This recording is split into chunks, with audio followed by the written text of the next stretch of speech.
नमस्कार, स्वागत आहे तुमचं सुषमाज किचनमध्ये।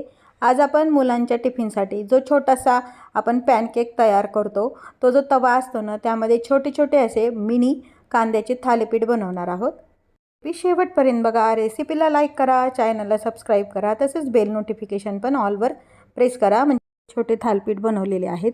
यासाठी लागणारं साहित्य पाहूया आणि रेसिपीला सुरुवात करूया। सुषमाज किचनमध्ये कांद्याचं थालीपीठ बनवणार आहोत। त्यासाठी मी ही छोटे मीडियम साइजचे 3 कांदे बारीक चिरून घेतलेले आहेत आणि बारीक चिरलेली भरपूर सारी कोथिंबीर घेतलेली आहे। इथे मी अर्धी वाटी गव्हाचं पीठ घेतलेलं आहे।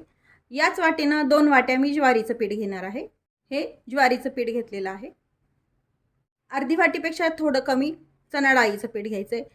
यामध्ये माझ्याकडे तांदळाचं पीठ नसल्यामुळे मी तांदळाचं पीठ घालत नाहीये। तांदळाच्या पिठाने पण खूप छान खुसखुशीत थालीपीठ तयार होतात। 2 चमचे तुम्ही तांदळाचं पीठ पण घालू शकता। आता यामध्ये चवीपुरतं लाल तिखट टाकून घ्यायचं। यामध्ये हिरवी मिरची टाकली तरी चालते, पण मी शक्यतो लाल तिखटाचे बनवतेय। तुमच्या आवडीने तुम्ही तिखट कमी जास्त करू शकता।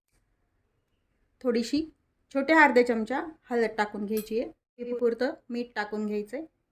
हिंग टाकून घ्यायचंय म्हणजे थालीपीठ पचायला हलकं बनतं।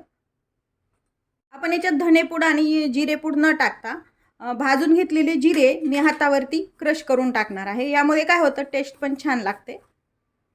एक अर्धा चमचा जिरे आहेत हे हातावरती क्रश केले। तेच भाजून घेतलेला अर्धा चमचा ओवा आहे, हा पण हातावरती चोळून टाकायचा। भाजून घेतलेले पांढरे तीळ टाकून घ्यायचे। एक छोट्या चमचाभर तेल टाकून घ्यायचं यामुळे काय होतं, थालीपीठ खुसखुशीत बनतं। हे सर्व साहित्य मिक्स करून घ्यायचं एकत्र। यामध्ये वापरलेलं प्रमाण तुम्ही तुमच्या आवडीने कमी जास्त करू शकता। तुम्ही यामध्ये बाजरीचं पीठ वापरू शकता किंवा मग मसाल्यात पण तुम्ही तुमच्या आवडीने कमी जास्त प्रमाण करू शकता। आता हे छान मिक्स करून घेऊया आधी। आता हे कोरडे जिन्नस आपण छान मिक्स करून घेतलेले आहेत। यामध्ये अंदाजाने थोडं पाणी घालत आपण हे पीठ छान, फार घट्ट नाही व फार सैलसर नाही असं मळून घ्यायचं आहे आपल्याला। आता हे पीठ आपण छान मळून घेऊया। हे पीठ आपण मळून घेतले। थोडासा तेलाचा हात लावून घ्यायचा म्हणजे पीठ थोडंसं हाताला कमी चिटकले जातं। असं साधारण सैलसर पीठ मळायचं, एकदम सैल नाही व एकदम आपण पोळीला मळतो तसं घट्ट पण नाही मळायचं। इथे मी सुरुवातीला मुलांच्या टिफिनसाठी छोट्या पॅनमध्ये याचे थालीपीठ बनवून घेणार आहे कांद्याचे। थोडंसं तेल टाकून घ्यायचं ह्या पॅनवरती। कमी तेलात करणार आहोत, हे पुसून घ्यायचं व्यवस्थित पॅन। याचा छोटासा गोळा घ्यायचा, एक पिठाचा छोटा गोळा घ्यायचा एक, आणि ह्या प्रत्येक साच्यामध्ये ठेवून शक्यतो जमेल तितकं आपण हे पातळ थापून घ्यायचे। मुलांच्या टिफिनमध्ये असे गोल गोल छोटे छोटे थालीपीठ दिल्यानंतर मुलं आवडीनं खातात आणि द्यायला पण सोपे जातात।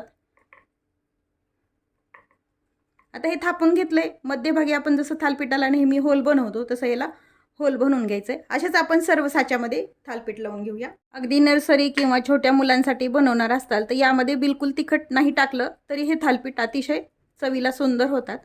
मात्र भरपूर कोथिंबीर आणि अजून पौष्टिक जर बनवायचे असतील तर तुम्ही यामध्ये तुमच्या आवडीच्या मेथी, पालक, जे मुलं भाज्या खात नाहीत अशा पालेभाज्या पण तुम्ही टाकू शकता। आता हे आपण सर्व साच्यामध्ये लावून झाले थालीपीठ। अगदी थोडंसं तेल टाकून घ्यायचं यामध्ये, एक थेंब थेंब। आपण ह्या छोटे जे थालीपीठ लावलेला तवा आहे तो आपण गॅस सुरू करून भाजायला ठेवलेला आहे। आता यावरती एक झाकण टाकून घ्यायचंय। पीठ छान खरपूस होईपर्यंत हे भाजून घ्यायचंय। आपण जे छोटे थालीपीठ लावलेले होते ते झाले का ते चेक करूया। काढून घ्यायचंय, वरचं झाकण काढून घेतलंय। थालीपीठ झालं का ते चेक करून घेऊया। अगदी छान खरपूस थालीपीठ झालंय। काही जण दोन्ही साईडनं थालीपीठ भाजतात, पण मी शक्यतो एका साईडनंच भाजते। जर हवा असेल तर तुम्ही या साईडनं पण भाजू शकता। आता हे थालीपीठ आपले सर्व तयार आहेत। गॅस बंद करून घेऊया। हे थालीपीठ आपण एका टिश्यू पेपरवरती जाळीवरती काढून घ्यायचे, पूर्ण थंड करून घ्यायचे। तर टिफिनसाठी मिनी थालीपीठ पण बनवून घेतलेले आहेत आणि काही थालीपीठ मी मोठे नेहमी तव्यावर लावतो तसे पण करून घेतले। शेंगा चटणी किंवा लोणचं, तक्कू किंवा मग सॉस किंवा दही किंवा मग लोणी, साजूक तूप, कोण तुमच्या आवडीच्या चटणीसोबत तुम्ही हे थालीपीठ टिफिनमध्ये नेऊ शकता किंवा मग नाश्त्याला। अशाच नवीन टिफिन आणि नाश्त्याच्या झटपट तयार होणाऱ्या रेसिपीसोबत पुन्हा भेटूया। तोपर्यंत बाय बाय। व्हिडिओ पाहिल्याबद्दल खूप धन्यवाद।